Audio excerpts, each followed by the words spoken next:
센터장이 뇌신다. 안녕하십니까, 센터장이 뇌신다. 오늘 뇌신 분은 누구시죠? 네, 안녕하십니까. 저는 종양내과에서 항암 약물 치료를 담당하고 있는 김현욱이라고 합니다. 김현욱 교수님이 출연해 주셨습니다. 김현욱 교수님은 대장암 항암을 주로 해주시고 뭐 간담도, 간암 담도암도 해주시나요? 단암만? 간암만 위주로 간암 및 대장암 환자분들에 대한 항암 치료를 주로 해주시고 계시죠. 특히 또 오늘 이렇게 모신 이유는 어차피 한 달에 한 번씩 있는 대장암 무엇이든 물어보세요를 제가 이제 같이 이 자리에서 하고 있기 때문에 조금 더 영상에 좀 나와서 한번 말씀을 또 해주실 수 있는 게 있으면 해주십사 하고 좀 모셨습니다. 사실 이 이전에도 우리 김한상 교수님이 대장암에 관련된 항암 약물 치료에 관해서 쭉 해주셨었는데 네. 이어서 지금 그 강의를 한 4-5번 하셨는데 네. 강의를 하시면서 뭐 느낀 점이나 뭐 이렇게 얻은 점이나 뭐 하여튼 관련된 생각을 좀 얘기해 주시면 안 될까요? 네. 우선은 무엇보다도 제 스스로 공부가 제일 많이 됐던 것 같고요. 보통은 저희가 이제 이 머릿속으로 알고 있는 것들을 환자분들이나 보호자분들, 강의를 들어오시는 분들께 잘 전달하는 게 이제 강의에 되게 중요한 내용인데 사실은 센터장님께 제일 많이 배우긴 했습니다. 제가 처음 시작했을 때 강의 생각해 보면은 막 좀 전문 용어도 많이 쓰고 좀 어렵게 강의를 했었다가 이제 한윤대 교수님하고 같이 이제 무엇이든 물어보세요 코너를 같이 진행하면서 이 적절한 비유의 중요성과 환자분들이 딱 와닿게 설명하는 게 얼마나 중요한가를 좀 배우게 됐고요. 사실 그거를 지금 외래 진료에서도 많이 활용하고 있습니다. 그래요? 네, 맞습니다. 의외로 또 도움이 됐다니 약간 다행입니다. 그럼 요즘 항암에서 항상 환자분들이 물어보시는 몇 가지가 있어요. 뭐 항암은 몇 번 해야 되나요? 뭐 그런 거랑 면역 치료에 대한 궁금증들이 조금 있는데 일반적인 항암 치료가 이제 저한테 이제 가끔 이제 수술 후에 환자분들이 오시면 제가 기본적으로 한 달에 2번씩 6달 동안 총 12사이클 정도를 일반적으로 하는 경우가 많습니다라고 이야기를 해드리긴 하거든요. 네. 환자분들이 제일 먼저 와서 저 항암을 어떻게 해야 되게 될까요? 라고 하실 때 아주 자세히는 아니지만 일반적으로 환자분들한테 설명해 주시는 항암 치료의 기준이나 어떤 걸 적용하실 때 적용하실 때의 기준이나 이런 걸 조금 이야기해 주시면 안 될까요? 뭐 보조항암요법을 기준으로 보통 많이들 궁금해하시긴 할 텐데 우선 제일 중요한 거는 이제 수술 후에 병기가 어디에 해당되느냐가 중요하고 보통 저희가 림프절에 전이가 있으면 3기 설명을 들으시게 됩니다. 근데 하나 중요한 거는 이 3기도 저위험 3기와 고위험 3기가 있고요. 그 병리 결과지를 사실 엄청 자세하게 모두들 다 보시진 않지만 저희 이제 교수님들 같은 경우는 꼼꼼히 봅니다. 이유는 같은 저위험 3기여도 조금 더 위험 요인이 있는 분들의 경우는 조금 더 적극적인 항암 치료를 하게 되거든요. 그래서 이걸 다 뭔가 설명을 드리기는 어려운데 그런 많은 고민을 해서 결정을 드리게 됩니다. 그래서 요즘에 많이 설명드리는 건 보통 6개월 동안의 주사 치료 12번의 주사치료 설명드리는 경우는 이제 병기가 좀 높은 경우 재발이 좀 우려될 경우는 항암포트를 넣는 시술하시는 그런 번거로움이 있더라도 조금 더 적극적인 항암치료 권고를 드리고요.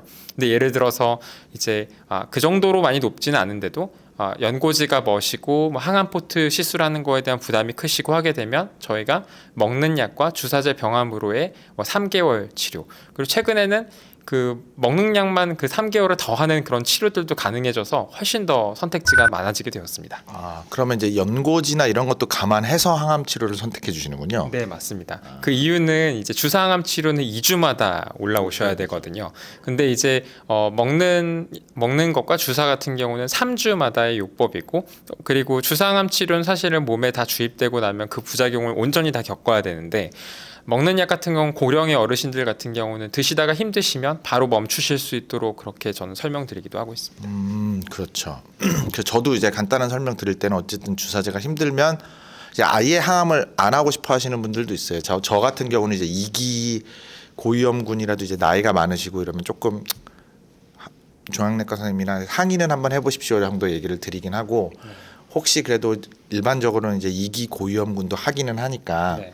연세가 많으시거나 하면 저는 이제 이렇게 권유를 드리죠. 해보시고 힘들면 얘기하면 용량을 줄여주실 거다. 그래서 그렇게 좀 해보고 그래도 안 되면 그때 스탑을 하는 게 더 낫지 않는가. 처음부터 안 하는 것보다. 물론 이제 환자분의 고집이 너무 완강하셔서 아예 안 한다. 그럼 어쩔 수 없고 네. 그렇지 않다면 한 번은 해보시고 생각보다 또 잘 견디실 수도 있다. 의외로. 네. 그러면 계속 하시면 되고 좀 몇 번 했는데 힘들면 용량을 좀 줄여주실 거니까 아마 그렇게 해보면 또 견딜만하네 하면 해보실 수도 있지 않나 해서 그렇게 해보실 수도 있다라고 말씀을 드리거든요. 그래서 그런 경우들을 제가 사전에 그 정도는 미리 말씀을 드립니다. 네, 저희 너무 그렇게 설명해 주시면 감사하고요. 제가 외래방에서 조금 이제 교수님의 비유를 이제 고민하다가 적절한 비유가 뭐가 있을까 생각을 해봤더니 이 항암 치료 레지멘이라고 저희가 이제 보통 표현을 하는데 그 용량과 그 주기 스케줄은 사실 기성복이죠. 기성복인데 사실 그 기성복을 모두가 다 똑같이 입을 수는 없습니다. 그래서 저희 종양내과에서 환자분의 컨디션과 이 약의 그런 어떻게 보면 견뎌내시는 힘들을 다 고려해가지고 맞춰드리는 거죠. 용량도 좀 줄여드리고 힘들어하시면 한 주 정도 쉬었다가 항암을 하기도 하고 그렇게 해서 어쨌든 목표하는 그 용량의 항암제가 충분히 잘 전달될 수 있도록 이제 도와드리는 것이 종양내과 의사의 일이라고 생각합니다. 네, 맞는 말씀인 것 같습니다. 기성복으로 일반적인 치료 원칙이 있지만 사람 환자분 개개인의 맞춤형 양복으로 조금씩 맞춰드리는 게 종양내과 선생님의 일이다 말씀해 주셨고 하나 또 궁금한 건 이제 면역 치료를 가끔 물어보시는 분들이 있는데 면역 치료는 어떻게 이제 기준이 되시는 분들은 당연히 하겠지만 간단하게 좀 설명을 해주시면 어떤 분들에게 어떻게 적용되는지. 네. 사실 면역 치료가 참 좀 어려운 내용이긴 한데요. 이 보통은 지금 대장암에서 그 이름이 좀 어렵습니다. 현미 부수체 불안정성. 근데 이거 영어로 하면은 훨씬 쉽거든요. MSI입니다.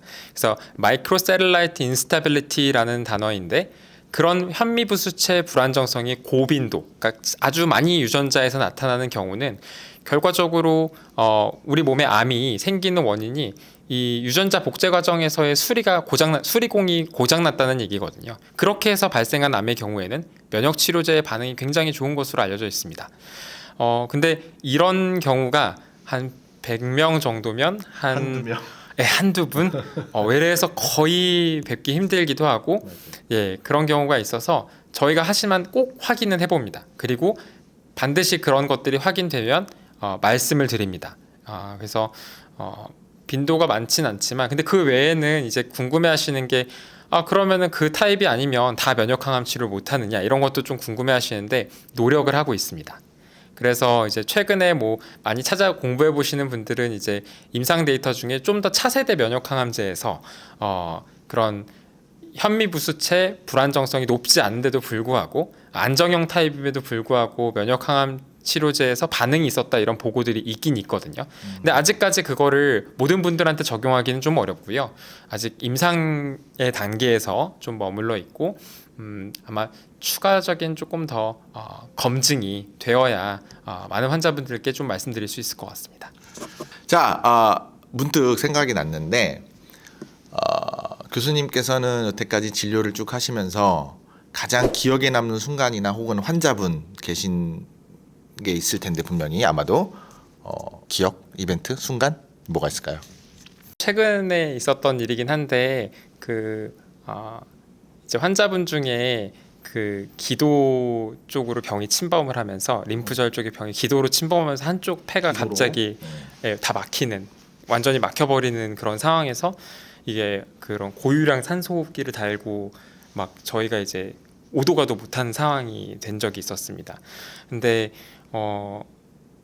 그래서 이제 이게 병이 진행을 하니까 약도 되게 많이 쓰셨어요. 한 4, 5차 정도 치료는 다 받으셨고 그래서 어떻게 하지 고민을 하다가 뭔가 어쨌든 병이 나빠지는 거니 뭔가 더 안 좋아졌을 때 중환자실 치료나 이런 것들은 연명 치료가 될 것 같아서 설명은 드렸었고 근데 그런 것에 대해서 설명을 하고 나서도 진짜 계속 이제 집에 와서 밤에 이렇게 좀 잠도 못 자고 계속 생각이 나다가 그러다가 갑자기 혹시 뭔가 뭐 호흡기내과 선생님들이나 흉부외과 선생님들한테 거기 길을 뭔가 확보해 주실 수 있는 방법을 상의해 보면 좋지 않을까 싶어가지고 아침에 갑자기 불현듯이 막 이제 부랴부랴 연락을 했는데 보니까 위치상 기관지 그 스텐트는 어려웠었고요.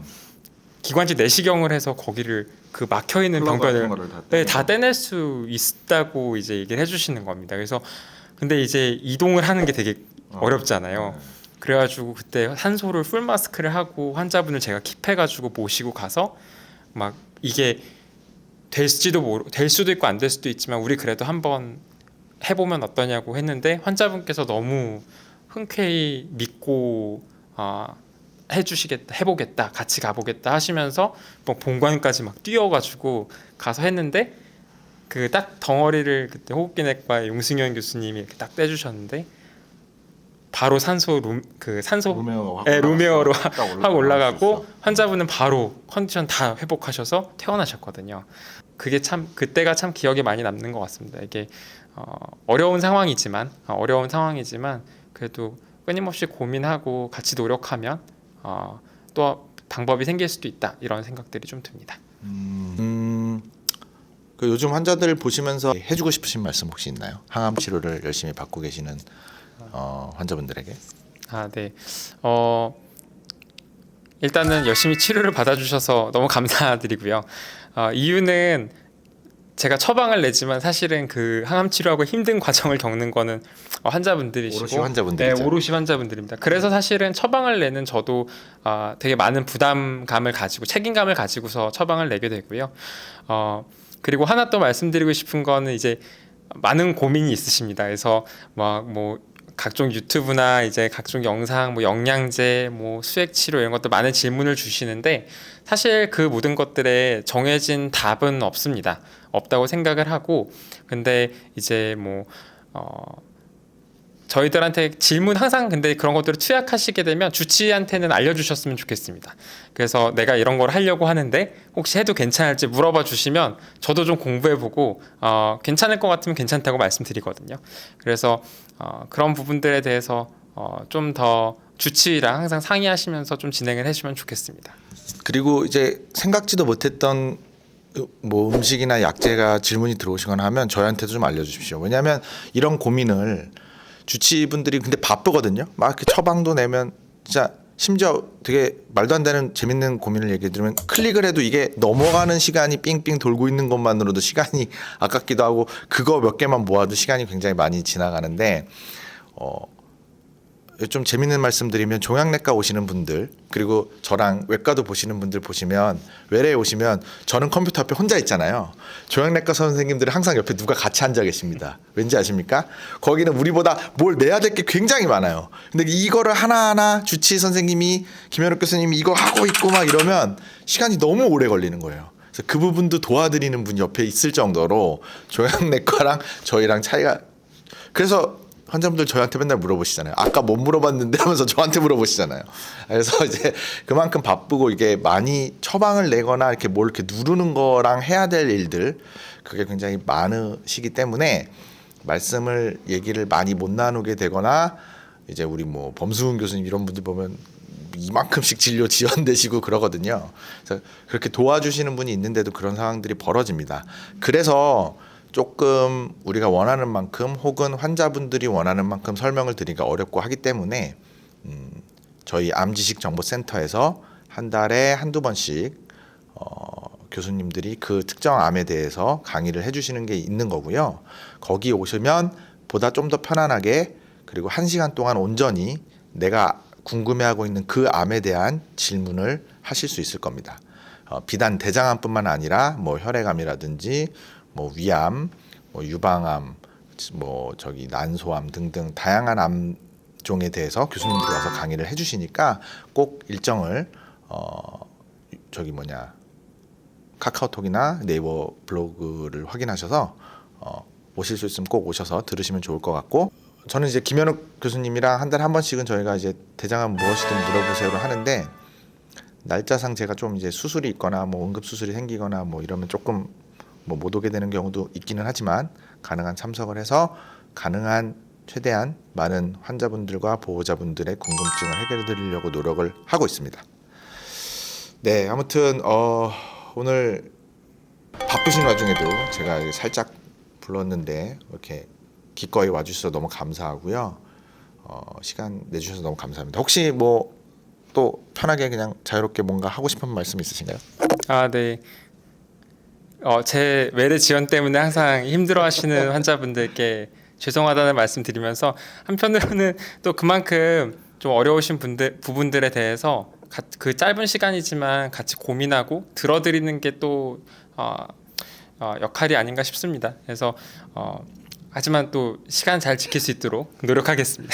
네, 바쁘신 와중에도 환자분들을 위해 열심히 노력하시는 우리 김현욱 교수님께 다시 한번 감사 말씀드리고 많은 환자분들 또 궁금하신 거 있고 하면 뭐 댓글에 남겨주셔도 좋고 암지식정보센터에 와서 문의를 해주셔도 좋습니다. 아무튼 오늘 너무 시간 내주셔서 감사하고요. 또 바쁘신 와중에 이래저래 또 같이 코워크해야 될 것도 있고 말씀드려야 될 것도 있으니 또 따로 또 얘기를 또 해야 될 것 같고 아무튼 너무 감사합니다. 네, 교수님 감사합니다. 안녕.